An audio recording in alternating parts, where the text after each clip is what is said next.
최순실 국정농단이 세상에 알려지는데 매우 중요한 역할을 했던 고영태 씨. 현재 재판을 받고 있죠. 어제도 공판이 있었습니다. 이재용 박근혜 전 대통령의 공판도 중요합니다만 고영태 씨를 잊지 않는 것도 중요하죠. 해서 진행사항 중간 체크 간단하게 해보겠습니다. 고영태 씨 변호인 김명민 변호사 연결됐습니다. 안녕하세요. 네, 안녕하세요. 네. 간단하게 고영태 씨 혐의를 다시 정리해 주시죠. 네, 지금 고영태 씨는 3가지 혐의로 재판을 받고 있는데요. 알선 수재, 그리고 사기, 마지막 하나는 사설경마장 운영을 했다라는 혐의입니다. 자, 어제 알선 수재 혐의 관련해서 증인신문이 이루어진 걸로 아는데 네. 어제 증인신문은 어떻게 진행됐습니까? 네, 이제 어제와 지난 금요일 이렇게 짧은 기간 내에 그 증인신문이 이루어졌는데요. 네. 돈을 주었다는 사람, 예. 그리고 세관장으로 임명된 사람, 그리고 관세청장으로 임명된 사람, 네. 3명이 나와서 증인으로 진술을 했습니다. 일단 돈을 줬다는 사람의 진술 때문에 사실은 지금 구속된 거 아니겠습니까? 예. 네네, 맞습니다. 네. 그런데요. 이게 알선수재라는 게 세관장을 고영태와 최순실을 통해서 세관장을 안 될 사람을 임명하면서 네. 고영태가 돈을 주었다라는 제3자한테 돈을 받았다라는 이런 구조거든요. 인사청탁을 하는데 중간에 돈을 받았다는 네. 거죠. 예. 네. 일단 인사청탁의 대상이 됐던 승진했던 사람이 돈을 준 게 아니라 제3자가 돈을 줬다라는 것도 좀 특이한 구조입니다. 그렇죠. 네. 어쨌든 돈을 주었다라는 사람의 진술은 일단은 신빙성이 많이 떨어졌습니다. 잘 기억이 안 나고 자기가 돈을 준 건 맞는데 나머지 사실들은 대부분 다 기억이 잘 안 난다라는 그런 얘기들을 했고, 예. 그리고 돈을 준 명목에 대해서도 그거는 이제 구체적으로 진술을 했는데 나머지 2 공무원들이 돈을 줬다라는 사람의 진술과 완전히 상반된 진술을 해서 돈을 줬다라는 사람의 진술이 상당히 많이 흔들리고 있는 상황이긴 합니다. 그렇군요. 돈을 줬다는 사람의 진술 때문에 사실 이 진술 하나로 구속이 되고 재판을 받고 있는 셈인데 실제로는. 근데 돈을 줬다는 사람의 진술이 돈을 줬다는 사실만 얘기하지 나머지는 불분명하고 그리고 그 돈의 혜택을 입은 사람들이죠. 이제 그렇죠. 돈을 줬다는 사람 주장에 의하면 그 사람들을 승진시키려고 돈을 제3자인 자신이 줬다는 건데 이것 좀 이상하지만 어쨌든 그런데 이제 그 돈을 주어서 혜택을 입은 사람들이 나와서 그 혜택을 입은 바 없다거나 혹은 전혀 상관없다는 식의 진술을 했나 보죠. 구체적인 거는 말씀 안 하셔도 되는데 여하간 신빙성이 깨졌다고 표현하시니까. 예. 제 구체적인 사실관계나 정황들에 대해서 너무 다른 얘기들을 해왔고, 예를 들어서 이제 돈을 줬다는 사람은 고영태가 영향력이 크다라는 식의 얘기를 하지만 나머지 2분은 고영태는 잘 모르겠다. 저 사람은 무슨 영향력이 있는지 잘 모르겠다라는 이런 식이었습니다. 최순실은 알아도 고영태는 최순실한테 이렇게 그 밑에서 일하는 사람 정도 혹은 의존하는 사람 정도의 관계인지는 알겠지만 고영태가 무슨 영향력이 있는지는 잘 모르겠다라는 식의 이제 얘기들이 실제 그러면 돈을 준 사람이 목적한 대로 인사가 이루어졌습니까? 승진 같은 경우들은 이루어졌는데 돈을 준 사람은 나중에는 명목 자체를 또 바꿉니다. 자기의 승진과 관련해서 돈을 줬다라고 또 말이 바뀌었거든요. 그렇군요. 네. 그런데 이제 본인의 승진과는 사실 상관이 없다라는 게 나머지 2명의 진술에 의해서 매우 구체적으로 확인이 됐습니다. 돈을 줬다는 사람의 진술과 상반되는 진술이 나머지 2 증인으로부터 나온 거군요. 한마디로 말하면. 네. 이게 이제 저희가 일종의 허위 자백이라고 부르는 것인데요. 허위 자백을 하는 사람들의 특징이 있습니다. 이게 무지의 폭로라는 것이 있는데 이제 진술을 하는데 객관적인 사실과 너무 달라서 객관적인 사실을 들이대면 진술을 계속 번복하는 이런 모습을 이제 우리가 무지의 폭로라고 부르는데 전형적인 그런 모습들을 많이 보여줬고 내밀한 사정, 진짜 범행을 저지른 사람만 알 수 있는 내밀한 사정, 그걸 이제 우리가 비밀의 폭로라고도 부르는데 비밀의 폭로는 거의 없었습니다. 그래서 이게 허위 자백일 가능성이 높다라고 그렇게 분석을 할 수도 있었습니다. 변호인 측의 주장입니다. 참고해서 들으시고, 예. 어쨌든 공판이 진행 중이니까, 더 디테일한 거는, 다루지 않도록 하고요. 또한 이제 저희는 중간 체크 해보려고 하는 거거든요. 어떻게 진행되고 있나. 그리고 이제 처음부터 이 사건은 매우 이례적이라고 이럴 수는 없는 일이라고 여러 차례 주장을 하셨는데 공판이 진행되는 과정에서 혹시 이례적인 점들이 있습니까? 네, 좀 특이한 점이 있는데 검찰이 신청했던 증거를 지금 철회를 일부 하고 있습니다. 검찰이 자신들이 신청했던 증거를 철회하고 있다고요? 네네네, 맞습니다. 보통 검찰은 한번 증거를 신청하면 변호인들이 이건 상관없는 증거니까 철회해라 얘기를 해도 철회를 거의 안 하거든요. 그렇죠. 추가하죠, 오히려. 이 사건은, 네. 그런데 이 사건은 특이하게 신청했던 증거들을 철회를 하고 있고 증인들을 철회를 하고 있습니다. 근데 저희가 최초의 고영태 재판을 국민참여 재판으로 하자라고 신청을 했을 때 검찰의 반박 논리가 증인이 너무 많아서 국민참여 재판이 어렵다라는 게 반박 논리였습니다. 그런데 이제 와서 증인들을 지금 철회하고 있어서 이게 왜 모순된 행동들을 하느냐라고 저희가 좀 약간의 반발이 있긴 있었습니다.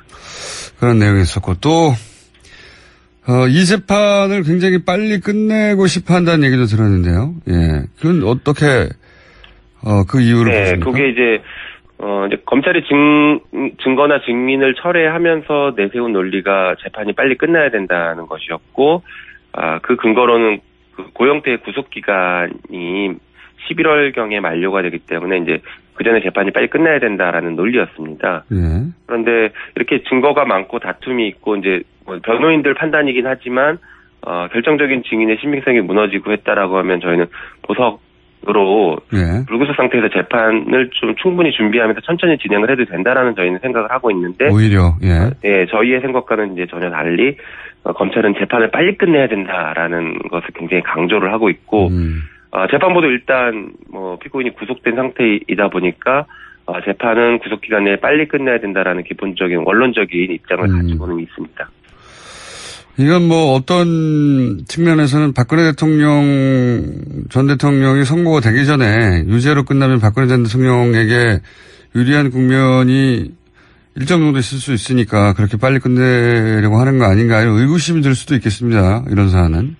네, 그런 의심을 해볼 여지는 있죠. 특히나 이제 최순실 씨의 재판도 결국엔 최순실 씨 재판, 박근혜 전 대통령의 재판의 결정적인 최초 제보자였고, 전체 흐름에서 제일 중요한 중심축을 맡고 있었던 사람이 고영태였는데, 고영태가 어쨌든 간 무엇인가로 유죄, 특히 국정농단 사건 관련해서 개인의 이익을 취했다라고 유죄가 만약에 인정이 된다라고 하면, 그쪽 재판에서는 유리한 국면이 조성될 진술의 신빙성이 흔들린다든가, 그걸. 네, 맞습니다. 들고 나와서 그쪽 변호인단이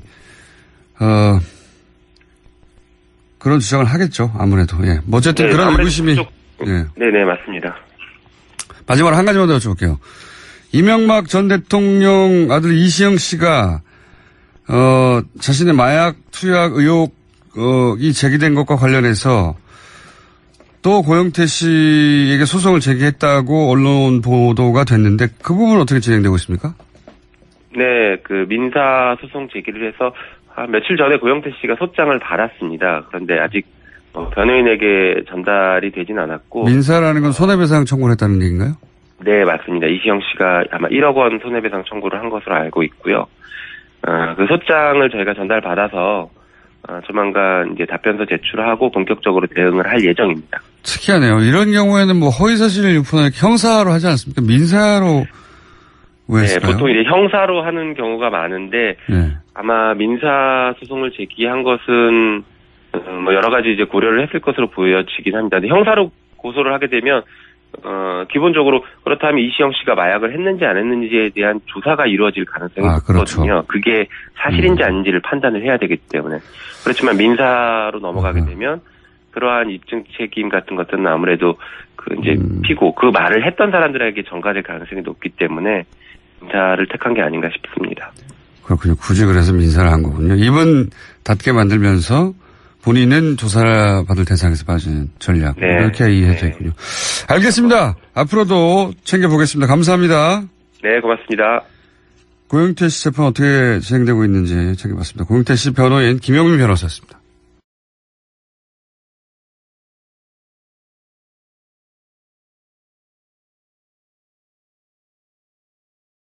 이제 그렇죠. 돈을 줬다는 사람 주장에 의하면 그 사람들을 승진시키려고 돈을 제3자인 자신이 줬다는 건데 이것 좀 이상하지만 어쨌든 그런데 이제 그 돈을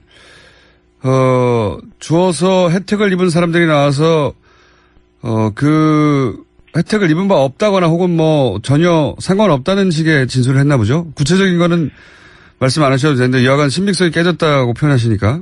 예. 제 구체적인 사실관계나 정황들에 대해서 너무 다른 얘기들을 해왔고, 예를 들어서 이제 돈을 줬다는 사람은 고영태가 영향력이 크다라는 식의 얘기를 하지만, 나머지 두 분은 고영태는 잘 모르겠다. 저 사람은 무슨 영향력이 있는지 잘 모르겠다라는 이런 식이었습니다. 최순실은 알아도, 네. 고영태는 최순실한테 이렇게 그 밑에서 일하는 사람 정도, 혹은 의전하는 사람 정도의 관계인지는 알겠지만, 뭐 고영태가 무슨 영향력이 있는지는 잘 모르겠다라는 식의 이제 얘기를. 실제 그러면 그 돈을 준 사람이 목적한 대로 인사가 이루어졌습니까?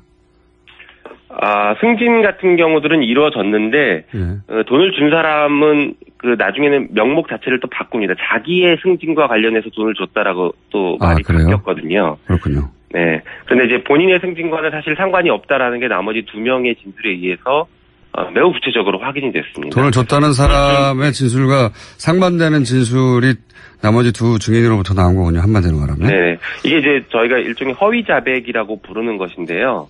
허위 자백을 하는 사람들의 특징이 있습니다. 이게 무지의 폭로라는 것이 있는데 이제 진술을 하는데 그 객관적인 사실과 너무 달라서. 어떻게 진행됐습니까? 네, 이제 어제와 지난 금요일 이렇게 짧은 기간 내에 그 증인신문이 이루어졌는데요. 네. 돈을 주었다는 사람, 예. 그리고 세관장으로 임명된 사람, 그리고 관세청장으로 임명된 사람, 네. 3명이 나와서 증인으로 진술을 했습니다. 일단 돈을 줬다는 사람의 진술 때문에 사실은 지금 구속된 거 아니겠습니까? 예. 네, 맞습니다. 네.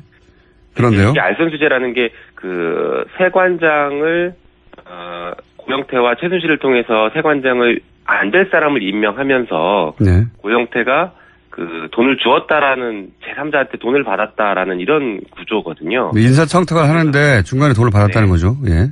네. 일단 그 인사청탁의 대상이 됐던 승진했던 사람이 돈을 준 게 아니라 제3자가 돈을 줬다라는 것도 좀. 최순실 국정농단이 세상에 알려지는데 매우 중요한 역할을 했던 고영태 씨. 현재 재판을 받고 있죠. 어제도 공판이 있었습니다. 이재용 박근혜 전 대통령의 공판도 중요합니다만 고영태 씨를 잊지 않는 것도 중요하죠. 해서 진행사항 중간 체크 간단하게 해보겠습니다. 고영태 씨 변호인 김명민 변호사 연결됐습니다. 안녕하세요. 네, 안녕하세요. 네. 간단하게 고영태 씨 혐의를 다시 정리해 주시죠. 네, 지금 고영태 씨는 3가지 혐의로 재판을 받고 있는데요. 알선 수재, 그리고 사기, 마지막 하나는 그 사설경마장 운영을 했다라는 혐의입니다. 자, 어제 알선 수재 혐의 관련해서 증인신문이 이루어진 걸로 아는데, 네, 어제 증인신문 기한 부족합니다. 그렇죠. 네, 어쨌든간 돈을 주었다라는 사람의 진술은 일단은 신빙성이 많이 떨어졌습니다. 뭐 잘 기억이 안 나고 자기가 돈을 준 건 맞는데 나머지 사실들은 대부분 다 기억이 잘 안 난다라는 그런 얘기들을 했고, 예. 그리고 돈을 준 명목에 대해서도 뭐 그거는 이제 구체적으로 진술을 했는데 나머지 두 공무원들이 그 돈을 줬다라는 사람의 진술과 완전히 상반된 진술을 해서 예, 돈을 줬다라는 사람의 진술이 상당히 많이 흔들리고 있는 상황이긴 합니다. 그렇군요. 돈을 줬다는 사람의 진술 때문에 사실 이 진술 하나로 구속이 되고 재판을 받고 있는 셈인데 실제로는 근데 돈을 줬다는 사람의 진술이 돈을 줬다는 사실만 얘기하지 나머지는 불분명하고 그리고 그 돈의 혜택을 입은 사람들이죠.